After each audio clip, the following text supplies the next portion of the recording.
Hey, what's going on, guys? This is Jeff. I have with me Anthony, who was the other Riptide that was at U.S. Nationals, who was 4-0 in day one, and he ended his weekend at 6-2 in CC for the Nats. But he has a pretty interesting list here. I would kind of categorize it under hybrid, but it's a little different. So I'll let him go ahead and talk about his weekend, what matchups he played, and how he how he did overall. Great. Thanks for the introduction, Jeff. My name's Anthony. I'm part of Team Arcane Games and Events, the pro team over there in Southern California. So I'm doing pretty good. Hopefully everyone's doing good too. I decided to register a pretty unique 80 for Nationals. Another teammate of mine, Christopher Iali, was supposed to kind of play a similar deck, but he ended up bowing out and choosing Levia for his deck of choice. So I was the lone one on the team running Riptide for the weekend. But yeah, I can kind of go into like the deck itself, and the theory behind it all. Well, we Just can to do like your weekend first. Oh yeah, right, you're right, you're right. So yeah, for my weekend, I had played a lot of Riptide CC, played the Nats, a side event, and as well as the Battle Hardened before having to leave early for my flight. In Nats for the CC portion, I played. I was 4-0 to start day one alongside Damien, who's the other 4-0 Riptide there. Um, and draft unfortunately went miserable for me, but CC was really good. I was 6-2, only lost to Zen, and an Enigma who was playing the same list. A teammate of Aaron Grace's was playing the same exact list. Unfortunately, I could not get rid of their 10,000 year reunion, and they basically got there through sheer swinging 10 just every turn. Oof. Yeah, it What can were get your pretty tough. other six matchups? The other six matchups. So day one, I played Enigma, two Viscerais and a KO. I will say, Two Viscerais? yeah, there's only two Viscerais in all of Nats, and I played them both. And so it's pretty funny that the second Viscerai, I was like, "There's another guy out here playing Viscerai," and I was like, "I guess so." And I happened to be playing the only two in the entire tournament. Um, my first match against Enigma was against Eric Dauerheim. Sorry if I'm pronouncing that wrong. From Metal Fab Tokens. He recently came down to win the Arcane Games and Events event on Kano. So saw his name on round one pairings. So I was like, I'm praying that he's not playing Kano because that would mean basically an 0-1 loss or 0-1 start with this sort of deck. I found him, I sat down, I was like, if you say that you're playing Kano, I will literally just scoop to you right now so we can just save ourselves the 10 minutes that this is going to take. But he said he was going to play Enigma, so we ended up playing a really drawn out match. He was much more on like the aura tempo style, with like waxing specters and such, and those turn on every trap. So I was able to control his mirror guys and just control the board, and eventually just got him down with a big battering bolt at the end. The Viscerais played pretty similarly. It's just kind of like they do mobs guys attack go again. My collapsing traps were good. I had the extra blues in this deck list. Running I think 15 blues in this sort of form, so Yeah. I was able to negate a lot of arcane barrier or negate a lot of arcane damage and not prevent leaking. And eventually just get them through the on hits of like Murky Water and Remorseless and stuff like that. And then the last game was KO for the 4-0 match. Really, really bad start for me. I was down like 20 health, but eventually came back with some timely like on hits and traps. My Buzzsaw trap got like 14 value if you can include every single point of value on it. It was off like double Blood Rush Cast Bones. He went send packing, and I just Buzzsawed from my hand, and then got the card from Arsenal back to block more. So it was just everything lined up to go 4-0 there. Nice, nice. Yeah. What happened day two? Day two, so round after another bad day of drafting, I ended up going into Zen. I played Sebastian Cavallo from the Card Guys. No. Awesome opponent to play against. He's super cool. I just got Zen. He had everything. He played his line super well, super clean, played around collapsing trap very well. And it was just a close game all the way to the end, but he ended up having the tempo the entire game and just was able to whittle me down enough to where I couldn't get there in the end. And then I got a bye. Second round, I decided not to drop, so I was like, we're just gonna play out these CC games out. Just gonna keep playing this Riptide deck, and we'll just go into the Battle Hardened tomorrow with some more reps.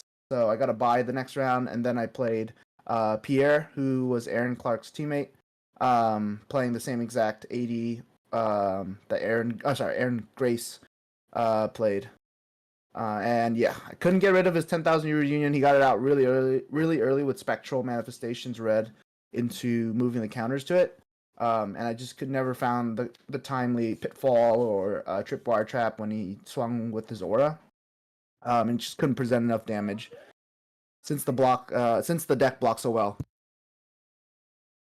And then unfortunately that was an L. And then my last round of Swiss was a new, and I think that's the best matchup for this deck. This sort of play style. Yeah, it's super back and forth. But you have all the tools to kind of negate new. The extra pendulum traps are in there to kind of beat the fatigue. And you just kind of get there in the end. It's sort of like inevitable that you get there unless they really do get some timely Bonds of Agonies out. But those are definitely the turns you want to set up for traps and just blocking well on those sort of turns so you don't get blown out by those. So I ended Nationals at 7-7, 6-2 in CC. So not too bad. Definitely got to work on my draft a little bit, but it was fun playing Riptide. Awesome. I know you mentioned you did the Battle Hardened, but you had to leave because you're a flight. Was there anything from your matchups that stood out? I guess the way to put it is changes. Was there anything that's like super just performed really bad? Yeah. So I also played like a side event. I went 4-0 in there, and it was surprising that all 4 games went to full fatigue basically. My opponent's running out of cards. So that's what I've like noticed with this sort of deck throughout the weekend. It just is so consistent in blocking and also presenting enough damage to where opponents are kind of locked into either playing this mid-range style with you, where they're kind of like blocking with 2 cards and then 2 or 3 card handing back, or just taking all the damage from like a Barraging Brawnhide or a buffed up CNC for 9 just to kind of swing back. And it is pretty awkward because when you're playing sort of like these mid-range decks like Dory or New, even like, so Enigma, you kind of want to get the full value of your cards, blocking and presenting damage. So like it's awkward when I throw a Barraging Brawnhide and it's 8 unless they give me 2 cards, then it's 7. So it's kind of like putting the onus on the opposing player to decide whether or not they either want to take 8 or give me the +1 value, or just block with 2 cards and then send something back. But yeah, I think what performed, I guess, some stuff that didn't perform as well as I wanted to in the deck, I guess would be Bullseye Bracers for one. That was kind of my choice for Zen. What I was noticing was this sort of list. I would block and then swing a big attack. In late game, you would sometimes draw like an Endless Arrow, a Drill Shot, a Searing Shot, even like the 1-cost arrows with another red. And you wouldn't be able to shoot it because Dreadbore requires you to load. It costs 1 to load. So I was noticing that it was really hard for me to shoot these arrows on like a 1-card hand or a 2-card hand where they're both red. So I put in Bullseye Bracers to basically essentially give me that load that I need late game. When we're like both low, I just need to shoot something to pressure their hand. But it just didn't perform. It was kind of like a last minute addition, so it didn't perform as well as I wanted it to.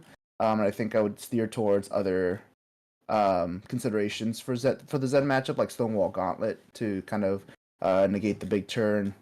Yeah, we actually ran that in our aggro list, and it performed pretty well. I don't know how well it would perform this since you don't have like a huge amount of buffs to be able to like navigate around that, but it could probably work pretty well. But that's good to know that. So you only brought that in, obviously brought it in for Kano, but I assume you mostly brought it in against Zen.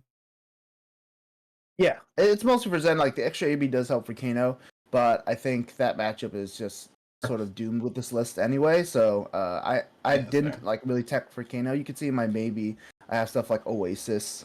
I've even also thought about Feign Death just to kind of get around the big blazing at the end.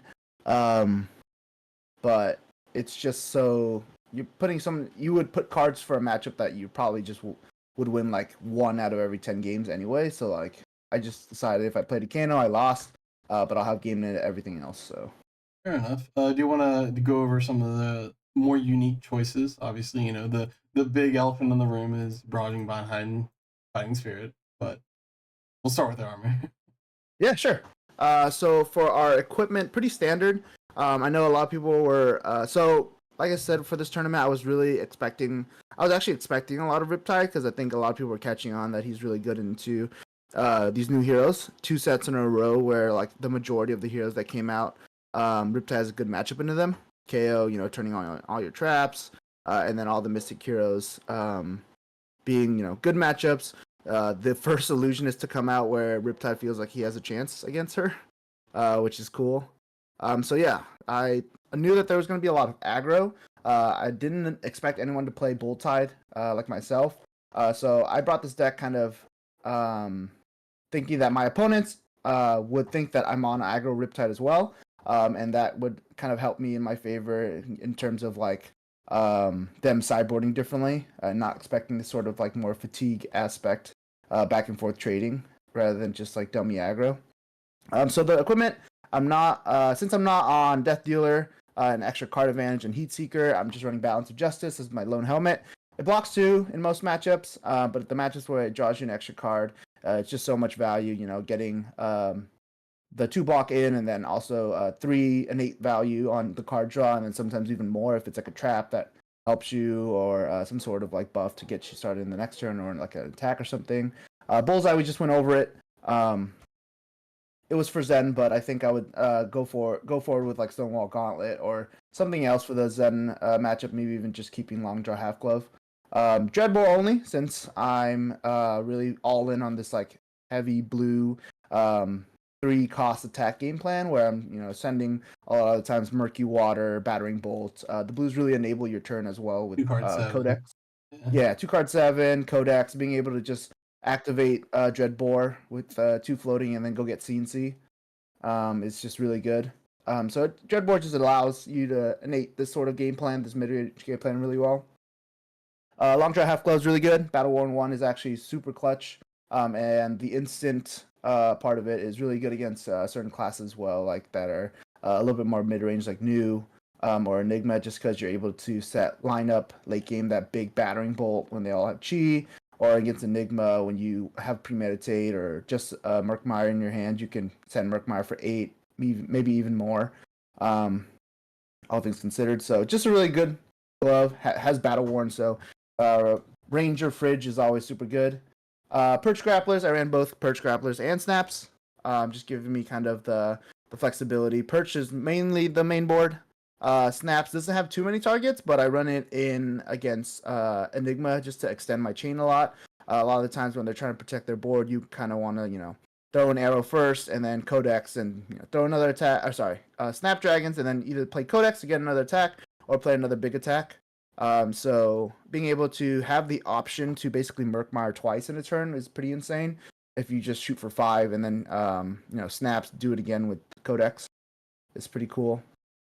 Quiver of Abyssal Depths. I wish Riptide had a cool quiver like Azalea does that doesn't break, but alas, we are here with Remembrance Quiver. Unfortunately, I don't think the other one's too good. The Riptide one's not too good because it breaks, and then the Wrestling News one isn't too good either because I'm running blues. So a lot of the time I don't really want like a blue to go into my arsenal face up. Like it would suck. So I'm just running Quiver just to kind of lean more into like the fatigue aspect of getting my arrows back. Usually the targets with Quiver are Murky, Battering Bolts, and Endless Arrow. Those are kind of like the big 3 to combat the 2 cost combating fatigue, and then the Endless Arrow obviously to have the late game loop when they're out of cards, just shooting Endless Arrow over and over and over. And then Trench. Yeah, I mean, enough said about Trench. I think every Riptide knows it's the best card in the deck. So, looking through the list, I assume the 2 drill shots, the searing shot. That's just like your Codex targets. They're fishing cards, but you're playing a little bit more of a resource-intensive game plan, so you only kind of need a couple instances.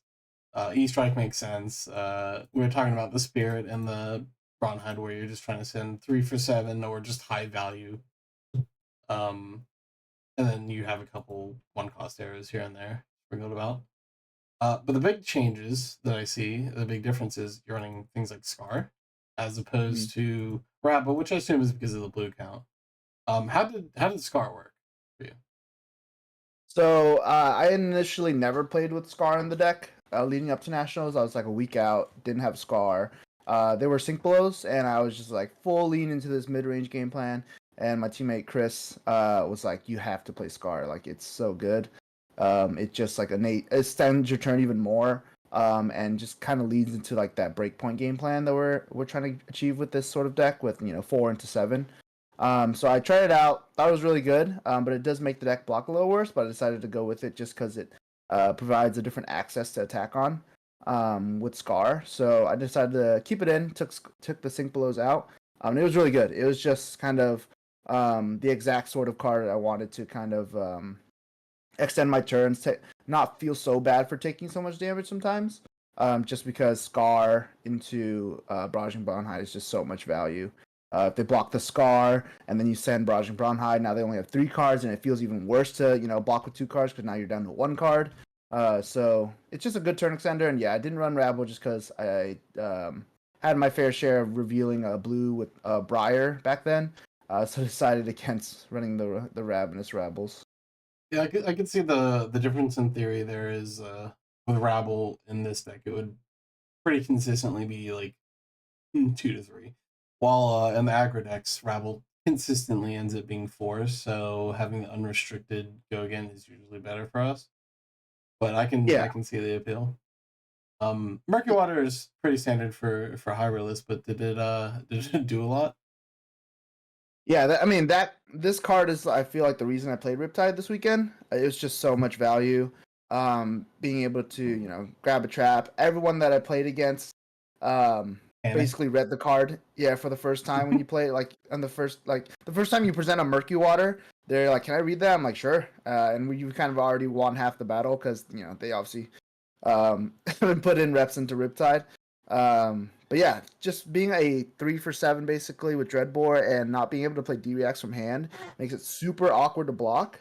The only bad part is if you find it too early, it doesn't have an on hit because you need 3 traps. But when it's kind of like the later stage or the mid game, it's just so much value, especially when you have played a couple legendary traps.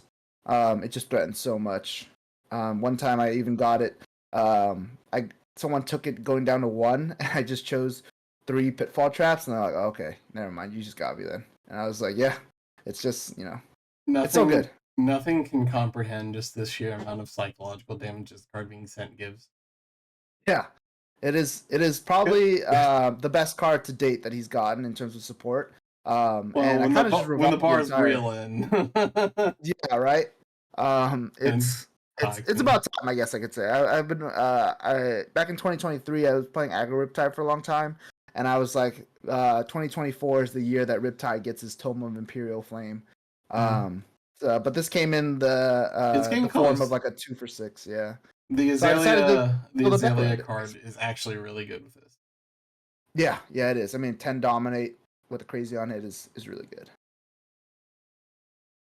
Um, Obviously, the most interesting choice here is the Warmongers.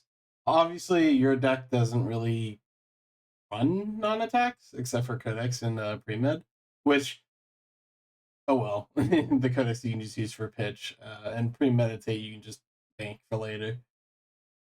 So what brought on playing Warmongers? Yeah, it's definitely there to help the Azalea matchup. A lot of times, if they're prepped into you, they have Dreadbore, which makes it a pretty miserable matchup for this sort of list. Um, so I put in Warmongers to kind of negate the Azalea high roll, while I try to set up for like big CNCs, big Murky Waters, and whatnot. So it's definitely in there for Azalea, and it's just another blue block 3 that kind of enables the pitch value of the deck to go up and play stuff like the big 3 attacks and Murky Water Battering Bolt. It's like the only card I put in there that I chose to basically allow New to play as well, just because if I wanted to put Warmongers in, I know that New can play it, but my deck isn't too affected by it, so I'm perfectly fine with it. On the opposing end, it kind of having warmongers played against you when everyone thinks you're on like the aggro with the buffs is so good in this deck just because they'll spend their turn playing warmongers and you're just like, okay, I guess I will just scar for scar into Bronhide for you, and arsenal a trap and just move on. So yeah, it's a really good really good card, and I would suggest running it in as one of your blues if you think your meta or your local tournaments have a lot of Azalea. Did you see it working in any other matchups specifically that like you need it for, or was it just kind of like yeah, sometimes they come up? Yeah, I mean, it won me one of the games in my Viscerai games. They had the Oh yeah, that's tempo. right. I blocked out. I had a trap in hand and Warmonger, so I was like, screw it, I'll just play Warmonger's optional trap. And they only were able to send a blue. I forgot the card's name. It's the one where if you pitch something, you get some sort of buff. They basically swung the blue version for 2 and just ended their turn. I was like, wow, this card literally just took back the tempo for me. This card's gas. Yeah, it's good. It's definitely good in this sort of list because it doesn't go against your game plan. But I definitely wouldn't suggest running it if you are not on the non-attacks and attacks game plan. For the infecting and the withering shot, what brought about them in blue as opposed to say a sleep dart blue or something like that that would make a breakpoint with like hard disruption? Yeah. So the thought process behind the blues, withering and infecting, is I just thought that they were sort of the most value into the metagame. Infecting being, just like an innately, if you shot the blue one, it'd be with Dreadbore, it'd be a 2 for 4 with an on hit, which is 2 for 6. So that's just kind of good at the blue rate. And then Withering Shot was my sort of call to action for the Brutes and Zen. Just trying to get the most value I can out of the blue. I did test stuff like Blue Sleep Dart, Blue Hamstring Shot, but I felt like it was never an arrow that if I had to shoot it, I would shoot. It basically wasn't consistent enough on terms of its on hit to kind of Justify taking a different justify. Exactly, yeah. Justified taking that line over something else. So I ended up when I was playing Sleep Dart, I ended up blocking more often with it as the first card I blocked with my hand. But I think infecting is just too good in terms of value. I think the Withering Shot could be whatever you want, basically, in terms of your blue 1 for 3 arrow. I'm still against running the 0 for 2 arrows just because they don't combat fatigue very well. So if along the first iteration of the deck, I was running a lot of salvage shots. The 1 for 3 if it hits, put it at the bottom of the deck. So I went through a lot of iterations of blues. Also headshot as well, being a 1 for 5 or 2 for 5. Sorry. So yeah, I think it's just whatever you think is the best sort of meta call for yourself. I just ran Withering just because I wanted to make my Zen and Brute matchups a little bit better. Looking for basically just the most efficient end game over near fatigue kind of thing. Exactly, yeah. That's fair. Like if you're getting Kodachi locked, shooting this late game when you have it is pretty good. That's fair. So obviously, Murkmire and battering ball's pretty staple in these type of builds, so it makes sense. The Murkmire, Enigma. Reality Trap, Tar Pit Trap. We all love this card. But the ones I'm interested in are the one of Tripwire and the 3 of Pitfall. And the 3 of Boulder Trap. We'll get to it in a second. But the crew traps. Yeah. So yeah. Yeah. Typically, it's funny when we talk about Riptide trap selection because it takes up so much of your deck that it kind of like most of your deck building spice is in your main board, and your sideboard is just all the traps basically because you want to be able to trigger them, get the value off them. But yeah, the spicy traps I guess are the 3 boulders, 3 pitfalls, tripwire. The crucible traps are always good just because they always trigger into Enigma.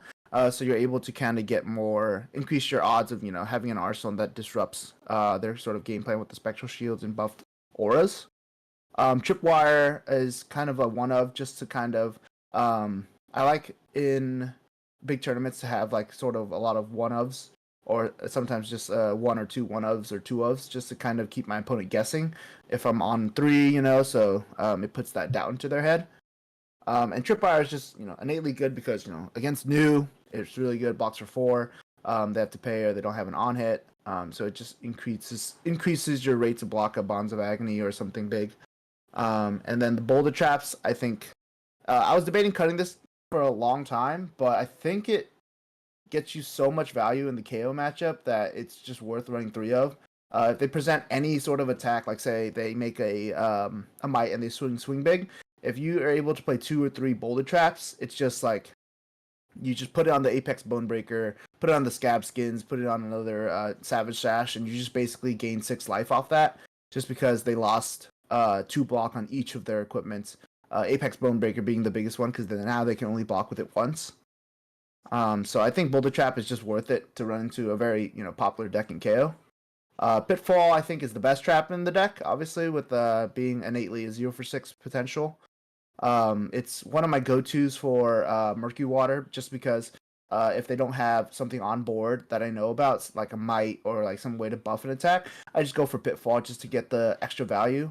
So it's already being a 3 for 9 with, a 3 for 10, because it's Murky Water hits, take 7 damage, and then you get the trap 3 block, and you get innately already 1 value if the Pitfall trap triggers, 2 more if they don't pay for it. So definitely the best card in the deck, and it just helps with so many matchups where people aren't really taking into account their pitch. They just want to kind of hit you as hard as they can, and they don't expect the 0 for 6 trap.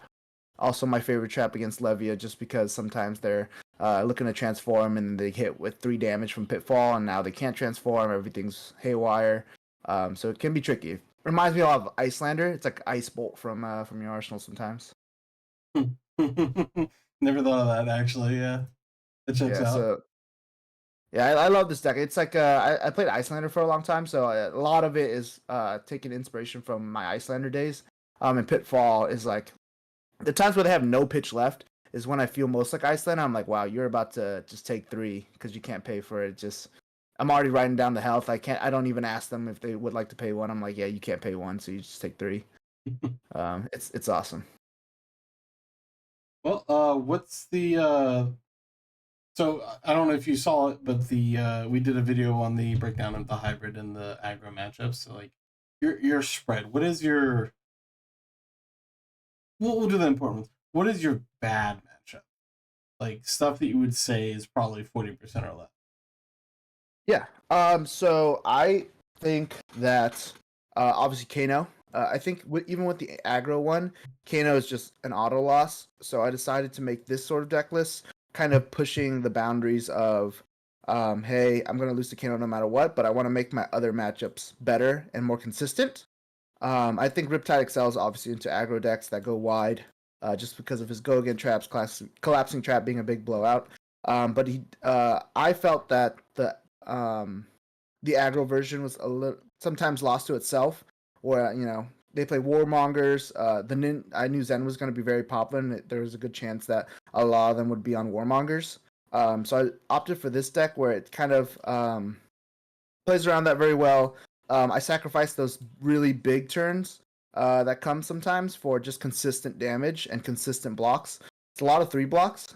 So I think the matchups that were already good for Riptide are now just like gaining 5 to 10% just because your deck blocks so well, and is able to always put out damage and not get blown out by Warmongers.